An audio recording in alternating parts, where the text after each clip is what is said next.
Most people assume anxiety in adults comes from obvious trauma, a difficult childhood, an absent parent, something dramatic and visible that explains why a grown person struggles to feel safe in their own life. But there is a pattern that produces some of the most anxious adults alive, and it begins in families that look, from the outside, completely fine. It begins with a smart child. Not just bright, genuinely perceptive, a child who reads rooms before they can read words, who notices when a parent is stressed before the parent has said anything, who understands, without being told, exactly what kind of child earns warmth and approval in their particular family system, and who becomes very quietly an expert at being that child. This is not a story about neglect. It is not a story about cruelty. It is a story about intelligence turned inward too early, about a nervous system that learned to manage the environment instead of simply existing in it, and about how that survival skill, which looked like maturity, which was praised as sensitivity, which made everyone around the child feel that this one really gets it, becomes, 20 years later, the architecture of chronic anxiety. Here is what almost no one explains. Anxiety in adults is not usually about the present. It is about a nervous system that learned a particular lesson in childhood and has been running that lesson on repeat ever since. The lesson is this: the world requires constant monitoring. Safety depends on reading people correctly. Getting it wrong has consequences, and relaxing, truly, fully relaxing the vigilance, is not an option. Smart children learn this lesson most efficiently because the same intelligence that makes them perceptive also makes them excellent at pattern recognition, excellent at predicting emotional weather, excellent at adjusting themselves to prevent the storms they have learned to see coming. By the time they are adults, this process is so automatic, so deeply wired, that they experience it not as a learned behavior, but as who they are. I am just an anxious person. I have always been like this. This is just how my brain works. It is not, and understanding where it actually came from is the first step towards something different. And in this video, we'll talk about the specific childhood pattern that turns intelligent, perceptive children into anxious adults, what it looks like in families, why it forms, and what parents can do differently to protect their child's nervous system from wiring this way. Number 1, the child learns that the emotional environment is their responsibility. This is the root, and it almost never happens through deliberate teaching. It happens through thousands of small moments where a child's natural perceptiveness picks up something real: a parent's stress, a parent's disappointment, a parent's emotional state, and the child responds by adjusting their own behavior to manage it. Your child notices you are stressed. They become quieter, less demanding. They stop asking for things, and the stress eases slightly, not because of anything they did, but the timing teaches their nervous system a lesson. When I make myself smaller, the emotional temperature drops. When I need less, things feel safer. Your child senses your disappointment after a less than perfect school result. They don't tell you they are struggling. They work harder, quietly, privately, and present you with the improved result rather than the struggle, and you are relieved and proud, and they learn that managing your emotional experience of their performance is part of their job. Your child reads the tension between you and another adult in the house, and they become the one who lightens the mood, who makes everyone laugh, who draws attention with something positive to break the heaviness. And it works sometimes, and they learn that they have some power over the emotional environment, and they use that power constantly. None of this is your fault. It is the product of a child's intelligence meeting an imperfect human environment. But here is what it costs. A child who is managing the emotional environment cannot simply be in it. They cannot relax into a moment because they are always monitoring the moment. They cannot be fully present with their own experience because part of their attention is always elsewhere, reading the room, tracking the adults, calculating what adjustment is needed next. And that split attention, practiced for years, becomes the anxious mind of the adult, always monitoring, always scanning, never quite here, because here requires a vigilance that never fully switches off. So if you notice your child becoming quieter when you are stressed, or working harder after you are disappointed, or performing for the room when things feel heavy, do not simply be grateful for their sensitivity. Get curious, because what looks like emotional intelligence may be emotional labor that does not belong to them. Number 2, the child's inner experience becomes secondary to their outer presentation. Smart children in families where emotional attunement is inconsistent learn something very quickly. What I show matters more than what I feel. The gap between inner experience and outer presentation begins early and deepens over time. Your child is frightened about something, but they have learned that big feelings make adults uncomfortable or worried, and that worried adults become less available, not more. So they manage the fear privately. They present calm. They say they are fine, and they are told what a mature, sensible child they are for handling things so well. Your child is struggling socially, lonely, left out, uncertain, but they are academically successful, and they have learned that academic success produces warmth and engagement from the adults in their life, so they pour energy into achievement and present that achievement forward. The loneliness stays inside, unspoken. Your child is overwhelmed, but overwhelm in their family system is met with practical problem solving rather than emotional acknowledgement, so they learn to skip the emotional step entirely. They move directly to problem solving, skipping the part where they acknowledge that something was hard.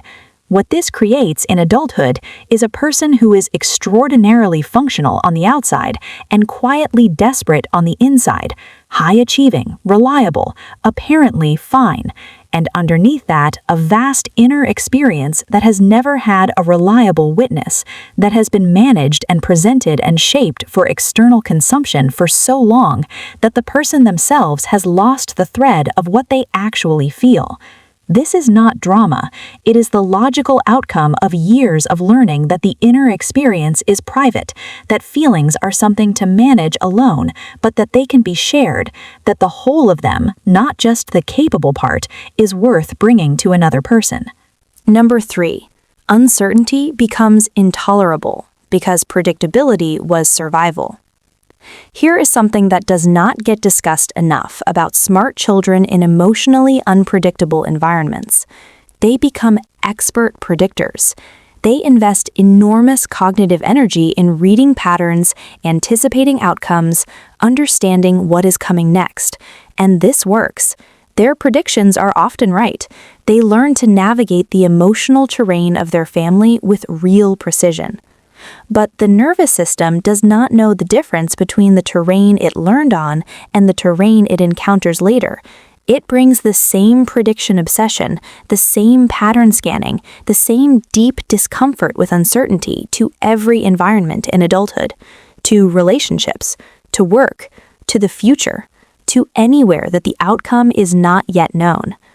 This is why highly intelligent, perceptive people so often present with anxiety that seems disproportionate to their circumstances. They are not responding to their actual life. They are running a survival program that was appropriate in one environment and is now running on everything. The program says, uncertainty is dangerous. Not knowing what is coming means you cannot prepare. Not being able to predict means you could get it wrong. And getting it wrong in the original environment had real emotional consequences. The adult brain feels this as anxiety, as the inability to tolerate not knowing, as the need to plan every scenario, think through every possibility, prepare for every outcome. It is exhausting and it is invisible to other people who see a capable person and wonder why they seem so stressed. So when your child encounters uncertainty, a new situation, an unknown outcome, a situation where the answer is not yet clear, resist the urge to immediately resolve the uncertainty for them. Instead, practice being uncertain together. Say, I do not know what is going to happen, and that is okay. We will handle whatever comes.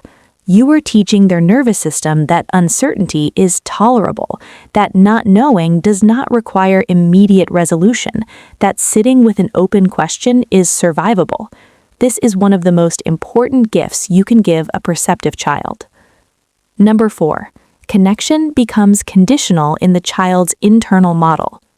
Smart children who learn to manage their presentation to earn warmth and approval develop a very specific internal working model of relationships, one that looks like this.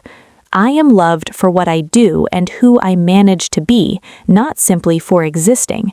Connection is available to the capable, the calm, the non-demanding version of me. The struggling, overwhelmed, needy version of me is a liability. This model, carried into adulthood, produces a very recognizable pattern. The person who cannot ask for help, the person who withdraws when struggling rather than reaching out, because reaching out with the struggling version of themselves feels dangerous. The person who performs capability and composure in relationships while privately drowning, who is terrified of being truly known, because being truly known, messy, uncertain, needing, might cost them the connection they have worked so hard to maintain. And here's the painful irony. These are often the most caring people in any room because they are extraordinarily attuned to others, because they learned early to put the other person's emotional experience first, because giving care is safe in a way that receiving it is not. They become the friends everyone calls in a crisis, the partners who hold everything together, the colleagues who notice when someone else is struggling, and privately, quietly, they carry their own experience entirely alone. This did not begin as a choice. It began as a survival adaptation in a child who learned through repeated experience that the full version of themselves was too much, that connection required a performance, that love was responsive to their output rather than their existence. So when your child is struggling, truly struggling, not just mildly inconvenienced, show up for the struggling version. Don't rush to fix or reassure or move on to solutions. Sit with them in it. Let them see that the hard version of them, the uncertain, the needy version, is just as welcome as the capable version, because that lesson, received in childhood, rewrites the internal model. It teaches them that connection is not conditional, that they do not have to earn it, that they are enough without the performance. Number 5. The body learns to override its own signals. This is perhaps the most damaging long-term consequence of this pattern, and the one rarely named. Smart children who learn to manage their emotional presentation also learn to manage their body, to override the physical signals of distress, to push through, to function, to appear fine even when nothing in their physiology is fine. They learn to eat through anxiety rather than acknowledge it, to push through exhaustion rather than stop, to stay in situations that feel wrong rather than trust the signal that says something is wrong, because trusting the signal requires acting on it, and acting on it means showing the inner experience, and showing the inner experience in their original environment was not reliably safe. In adulthood, this shows up as a profound disconnection from the body's own wisdom, as the inability to rest with guilt, as the tendency to override hunger, tiredness, discomfort, and distress signals in favor of continued functioning, as the pattern of running on empty for so long that the eventual crash feels like it came from nowhere, when in truth the body was signaling for months. So please, teach your child to take their body seriously. When they say they are tired, believe them and respond. When they say something feels wrong, investigate rather than dismiss. When they are clearly distressed but saying they are fine, gently stay. You are not working with the "you are fine." You are teaching them that what their body says matters, that the signal is trustworthy, that stopping, resting, acknowledging distress is not weakness but information. A child who learns to trust their own body signals grows into an adult who can hear the early warnings, who can stop before the crash, who does not need to override their entire physiology to function in the world. What this looks like when it starts to heal. Healing this pattern in adulthood is possible, but it's slow and it requires something that feels genuinely dangerous to the nervous system that built these defenses. It requires letting someone else see the unmanaged version, allowing connection without performance, sitting with uncertainty without immediately resolving it, trusting a body that has been overridden for years. The reason this is hard is not weakness. It is the logical resistance of a nervous system that learned its lessons very well in a very real environment where those lessons genuinely helped. The anxious adult is not broken. They are running a very successful program that is simply no longer appropriate to the environment they are in. What you can do as a parent, starting now, is write a different program, not by telling your child they do not need to worry, not by solving every uncertainty, not by praising them for being fine, but by being consistently present for the version of them that is not fine, by making the inner experience as welcome as the outer performance, by letting them see you be uncertain and not collapse, by teaching them in the hundreds of small moments of daily life that the world does not require constant monitoring because the people in it are reliable. That's what builds a nervous system that can rest, not the absence of difficulty, not the guarantee that everything will be fine, but the deep, repeated experience that when things are hard, connection is available, that help can be asked for, that the struggling version of you is just as loved as the capable one. That lesson taught early changes everything.